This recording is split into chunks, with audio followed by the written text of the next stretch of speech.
Olá, meus irmãos. Posso dizer bom dia, boa tarde, boa noite. Isso vai depender da hora que você visualizar esta mensagem. Não importa a hora do dia, o que importa é que haja um momento do dia para você meditar na palavra de Deus. E hoje nós estamos no Salmo número 74. Esse salmo também tem a sua autoria atribuída aos da família de Asaf. Como falei no salmo anterior, que tem a mesma autoria atribuída também à família de Asaf. Asaf foi um líder religioso, um líder na adoração, no culto público ao Senhor. E é interessante como a Bíblia fala aqui, não só de Asaf, mas fala da família dele. Isso quer dizer que ele exerceu uma liderança junto à sua família, exerceu uma influência de modo que os seus descendentes, como também seus ascendentes, mas muito mais aqui, os seus descendentes, seguiram esse caminho de comprometimento no culto e na adoração ao Senhor. E é interessante que Asaf foi um adorador no culto público. Isso quer dizer que todos podiam vê-lo, todos podiam acompanhá-lo, todos podiam ver a atuação dele no culto e no louvor ao Senhor. E isso é maravilhoso, porque isso prova para nós que, de alguma maneira, nós estamos exercendo influência.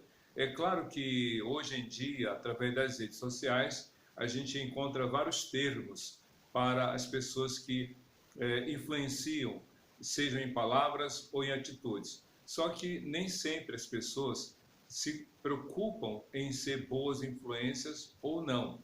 Mas há aquelas que intencionalmente são más influências, como há aquelas que intencionalmente são boas influências.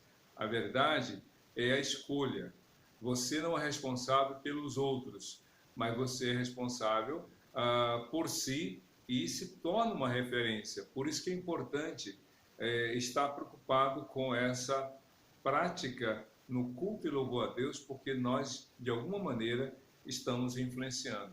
Mas o que a gente pode aprender no Salmo 74, escrito pelos da família de Asaf? Começa o Salmo dizendo o seguinte, com uma pergunta, com uma interrogação. Por que nos rejeitaste definitivamente, ó Deus? Por que se acende a tua ira contra as ovelhas da tua pastagem? Aqui a gente tem que ter um cuidado, porque os escritores, no caso, os da família de Asaf, fazem duas perguntas. E essas duas perguntas são muito fortes, são muito, digamos assim, incompreensíveis para aqueles que têm declarado sua fé. Porque a pergunta é, por que nos rejeitaste definitivamente, ó Deus? A impressão que os salmistas aqui dão é que Deus os abandonou de vez, porque definitivamente é para sempre, irrevogável, não voltaria atrás, como a gente vê algumas pessoas dizendo, peremptoriamente, de forma muito clara e definitiva, é irrevogável a minha decisão. Só que, em relação a Deus, muitas vezes a pessoa fica no campo das suposições. Lembra do Salmo 13, que às vezes eu uso como referência? Até quando, Senhor, me rejeitarás? Até quando terás o teu rosto virado contra mim? Ou seja, na visão do salmista, era essa a percepção. E a prova de que era uma equivocada percepção é que no final do Salmo 13 ele fala, a ele louvarei, ele é o meu Deus, e assim ele fala dessa atitude de adoração ao Senhor. Aqui também não é diferente. O salmista, talvez os salmistas, diante dos problemas que estavam enfrentando, estavam supondo que Deus os havia rejeitado, que Deus os havia abandonado e de modo definitivo, de modo irrevogável. Mas não é isso. Não é isso. Não é bem assim. E aí ele coloca a segunda pergunta. Por que se acende a tua ira contra as ovelhas da tua pastagem? Ou seja, como é que um pastor pode abandonar as suas ovelhas? Deus jamais abandona as suas ovelhas. É possível, sim, duas atitudes das ovelhas em relação ao pastor. A ovelha se desgarrar, sair do caminho e andar errante, sem direção. É isso que a Bíblia fala em Mateus capítulo 9, que vendo as multidões, Jesus teve compaixão daquelas pessoas, porque andavam como ovelhas desgarradas e errantes, desgarradas fora do rebanho e errantes sem direção, sem alvo específico. Então, o salmista ou os salmistas estão dizendo, perguntando para Deus, como o Senhor vai nos abandonar? É possível, sim, que humanamente falando, os pastores, alguns, optem em abandonar o rebanho. E aí tem várias razões, tem várias, melhor, explicações para tal atitude. Não se espera que o pastor abandone o rebanho. Jesus disse para Pedro, se tu me amas, cuida do meu rebanho. Se tu me amas, cuida das minhas ovelhas. Se tu me amas, pastoreia as minhas ovelhas.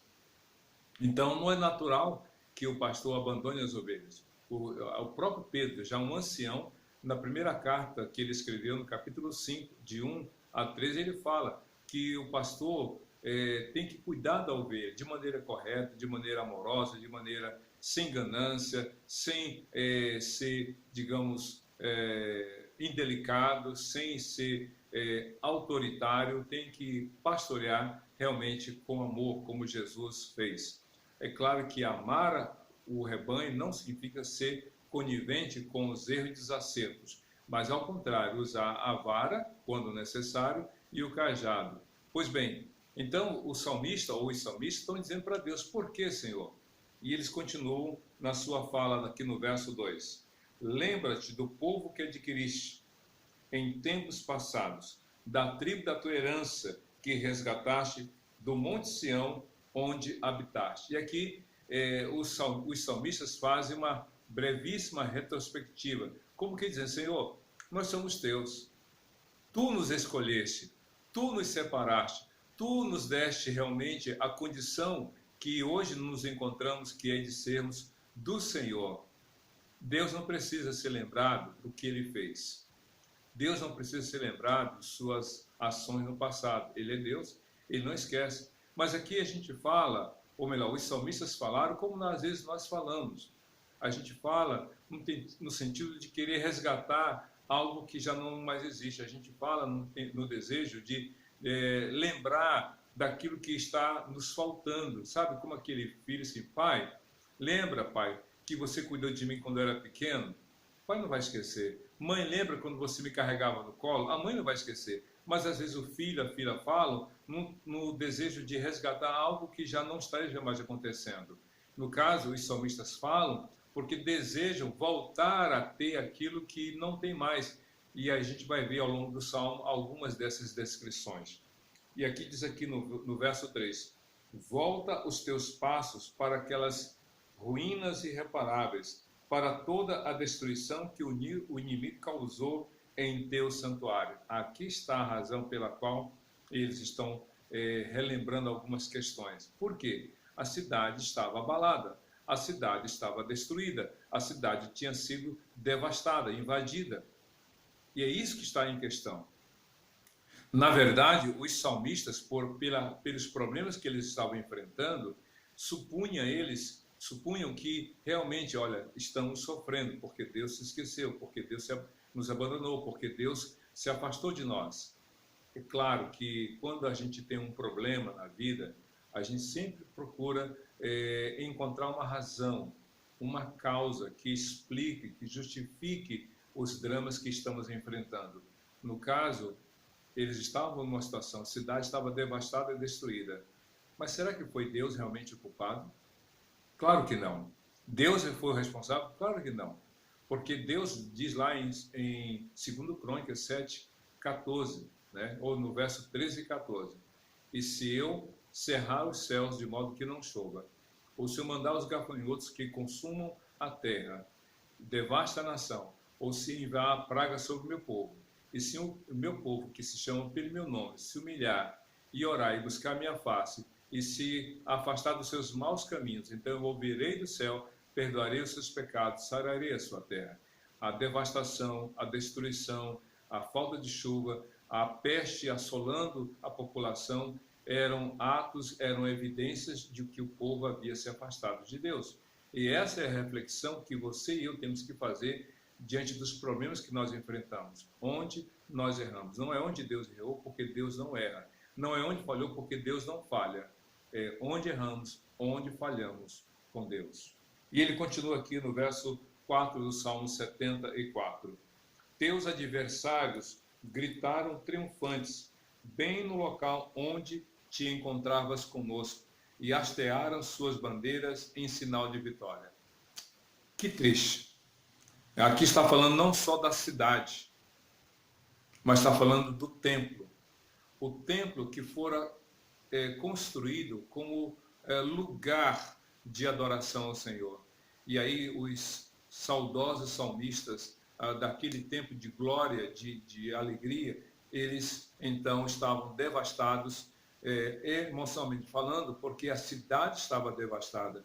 E o mais agravante, o templo, lugar de culto e louvor e adoração ao Senhor, realmente estava destruído, e ali os inimigos do povo de Deus não só gritaram e cantaram vitória, no sentido como a gente ouve, fulano está cantando vitória, ou seja, cantando vitória antes da batalha. Não, aqueles estavam cantando, celebrando a vitória, e mais agravante, eles hastearam a bandeira, dizendo, nós os vencemos, nós os derrotamos, agora somos proprietários. Se você ler no livro de Êxodo, capítulo 17, eu não me recordo agora, talvez seja o 17, quando Deus ordena que, Deus ordena e Moisés orienta Josué a entrar em guerra contra os amalequitas. E aí diz a Bíblia que enquanto Josué desce ao vale para guerrear, Moisés sobe ao monte. É interessante. A guerra física, um dia ainda vou pregar sobre isso, a guerra física estava no vale, mas a guerra espiritual estava no monte. E então, olhando para o vale, Moisés, em pé, estende as mãos, levantando as mãos para o alto. E aí diz a Bíblia textualmente que, enquanto as mãos de Moisés estavam levantadas, a Bíblia diz que Josué e os seus liderados venciam os amalequitas. Mas quando as mãos cansadas, os braços cansados de Moisés abaixavam, então era o oposto que acontecia, os amalequitas venciam. E então Arão e Ur, percebendo isso, colocaram a pedra, deixaram Moisés sentado naquela pedra, e Ur de um lado, Moisés do outro, sustenta as suas mãos para que então Josué vencesse aquela batalha. E de fato a vitória ocorreu. E aí, no final daquela narrativa, Moisés fala algo muito interessante. Jeová Nissi, que em hebraico quer dizer Deus, o Senhor Deus é a minha bandeira. Ele que me garante a vitória. Talvez o inimigo, as pessoas que desejam o seu mal, talvez as pessoas que querem ver o seu fracasso e sua derrota, tenham lutado contra você, têm posto você moral ou fisicamente abaixo, e ainda mais colocam a bandeira da vida deles, dos propósitos malignos deles sobre a sua vida. Nós o vencemos, nós o derrotamos. Calma.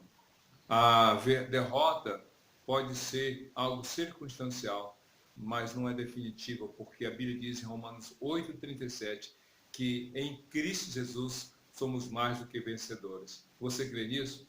E aí continua no verso 5 do Salmo 74.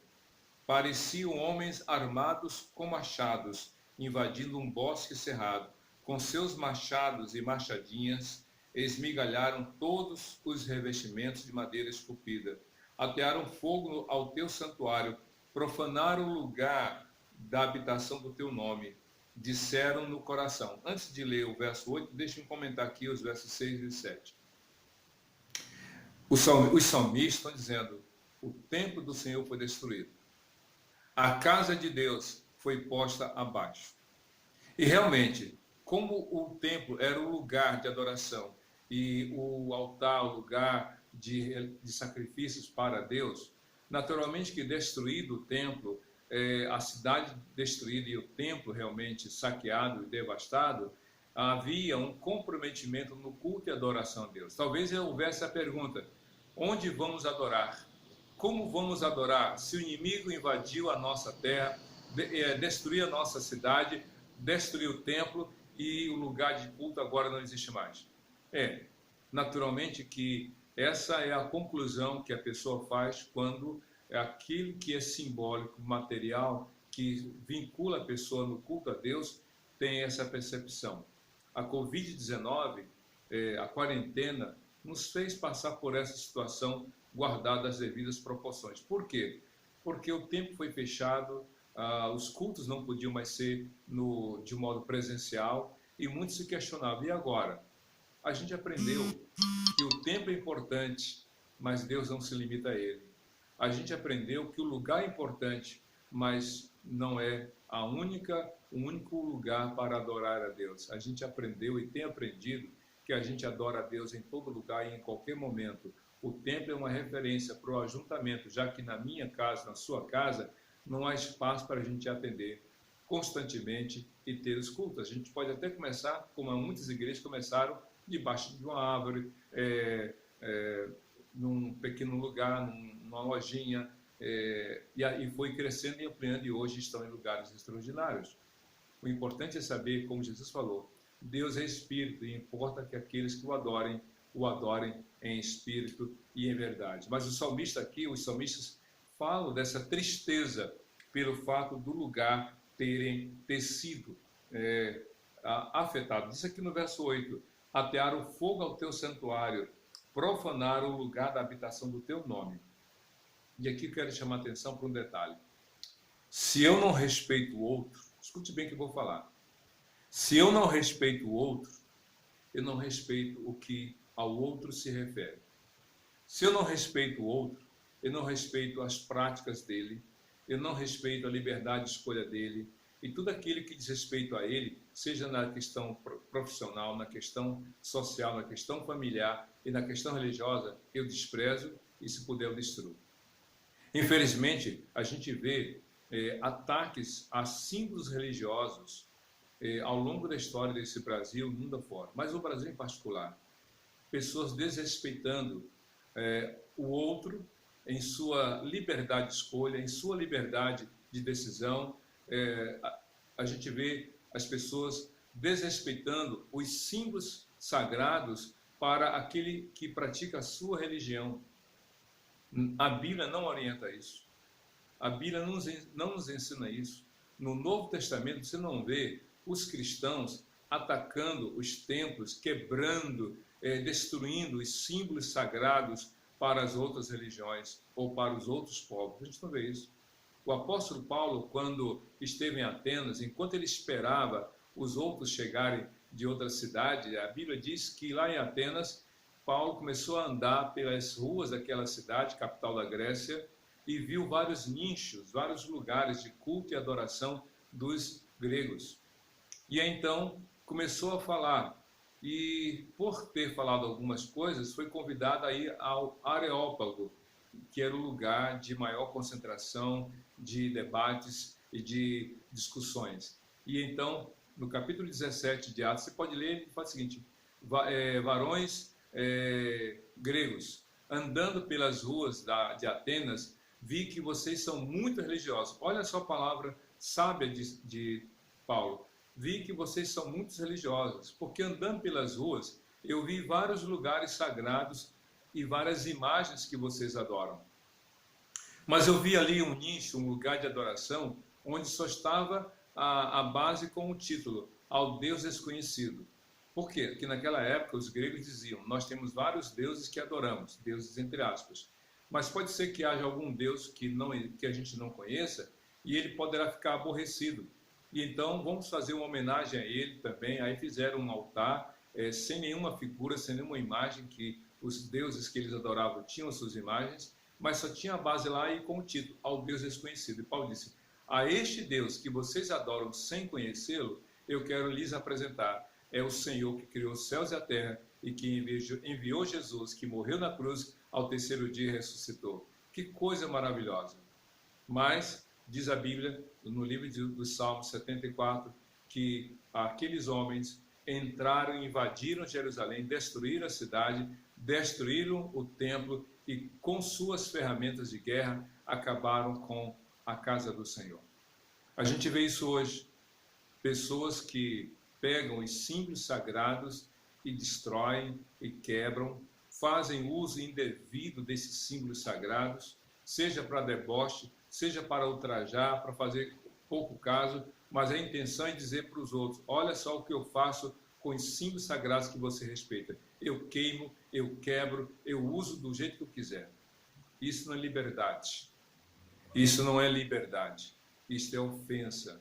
Isso é contra o amor ao próximo e é um ato que avilta realmente a liberdade de escolha e, mais ainda, é um atentado contra aquilo que a Constituição diz, que todo mundo tem direito à liberdade de culto. Pois bem, a queixa dos salmistas continua no versículo 8 do Salmo 74. Disseram no coração: vamos acabar com eles. Queimaram todos os santuários do país. Já aí, vejam só, já não vemos mais sinais miraculosos, não há mais profetas, e nenhum de nós sabe até quando isso continuará. Coisa triste, a cidade estava moralmente arrasada, financeiramente, socialmente devastada, e mais ainda, havia um silêncio por parte dos servos de Deus. Diz o quê? Não já vemos mais sinais miraculosos, já não há mais profetas. Ou seja, gente, o livro de Provérbios, o rei Salomão disse assim: quando não há profecia, o povo se perde. Não havendo profecia. E o que é profecia? A pregação da palavra de Deus. Quando houve aquela destruição das duas torres gêmeas no World Trade Center, no dia em setembro, 11 de setembro de 2001, os Estados Unidos ficaram arrasados, o mundo se compadeceu, e aí eu me recordo que houve uma série de mobilizações evangélicas, e houve então uma reunião numa igreja, inclusive o presidente da época, o presidente Bush, e outros líderes religiosos, outros líderes políticos estavam naquela igreja, e vários palestrantes religiosos estavam, de diferentes segmentos religiosos, e o Billy Graham também estava ali. Você pode acessar a pregação de cada um deles, em particular do Billy Graham, como ele fala de forma precisa o porquê daquele caso. E aí a filha de Billy Graham disse uma coisa muito que foi publicada depois como eco daqueles problemas. Ela disse: vocês, olha só, os Estados Unidos tiraram a leitura da palavra de Deus da escola, os Estados Unidos proibiram a adoração a Deus nas escolas, tiraram realmente a liberdade de culto, a prática do culto nas escolas. Vocês convidaram Jesus a sair, convidaram Deus a sair dos seus espaços. E o que está acontecendo é consequência disso. Em outras palavras, ela falou isso. Os profetas aqui no Salmo 74 ficaram em silêncio. Como ficar em silêncio no momento de maior necessidade? E eu creio que Deus está permitindo que isso aconteça na quarentena, para que os profetas dele, profetas no sentido de pregadores da palavra, pastores, seminaristas, diáconos, líderes de ministérios e pessoas sem nenhum cargo, pegaram o seu celular, como eu estou pegando o meu aqui, jogaram uma luz extra e estão divulgando a palavra de Deus. Por quê? Porque no meio das tragédias, a voz dos profetas precisa ser ouvida, anunciando realmente que o Senhor reina e que o Senhor traz esperança para o coração. E é interessante, aqui no versículo 10, até quando, é a pergunta que eles fazem, até quando o adversário irá zombar, ó Deus? Será que o inimigo blasfemará o teu nome para sempre? É um clamor. Os salmistas estavam clamando a Deus, clamando por uma intervenção de Deus, clamando por uma ação que viesse a reverter todo aquele caos. E aí diz aqui no verso 11, a pergunta continua: por que retens a tua mão direita? Não fiques de braços cruzados, destrói-os. Na verdade, estavam dizendo: Senhor, não deixe eles prevalecerem, não deixe eles ficarem zombando, rindo, fazendo chacota do teu povo, do teu templo, da tua cidade. Eles clamam por misericórdia. Diante dos problemas que você está enfrentando, não fique realmente se queixando, lamentando. Ore a Deus, peça a Deus por uma intervenção. Peça a Deus por uma ação dele na sua vida. E continua: mas tu, ó Deus, és o meu rei desde a antiguidade, trazes salvação sobre a terra. E aí é interessante.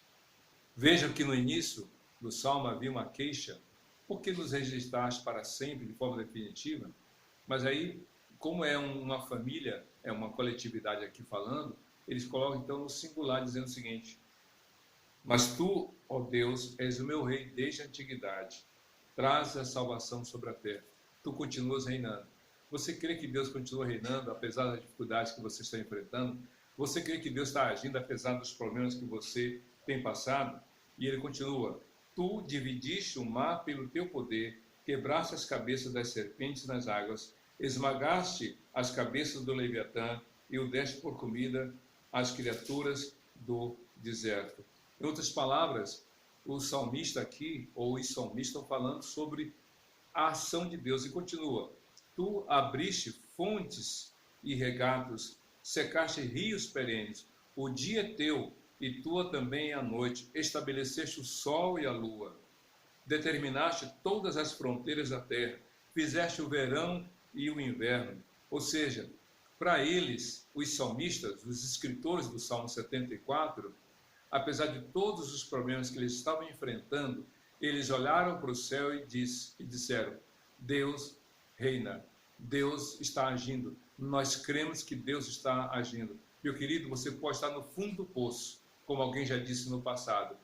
Você pode estar no fundo do poço ou num buraco profundo, mas olhe para cima e agradeça a Deus porque você ainda pode ver o céu. Ou seja, você não está morto. Mesmo diante dos problemas, você estando com a vida que Deus deu, ore a Deus, clame a Deus, crê que Deus está no controle da situação, Ele tem poder para resgatar você e mudar a sua história. Continua: lembra-te de como o inimigo tem zombado de ti, ó Deus, como os insensatos têm blasfemado o teu nome. E aí ele continua: não entregues a vida da tua pomba aos animais selvagens. Não te esqueças para sempre da vida do teu povo indefeso. Nós estamos carentes. Não sei por que o salmista, talvez você esteja perguntando, por que o salmista falou sobre pomba? Porque a pomba é um animal indefeso. Você nunca viu uma pomba atacando, caçando? A pomba é um animal, se você vê, é um animal urbano. E a pomba ou o pombo só se alimentam daquilo que encontra. É um animal carente, necessitado.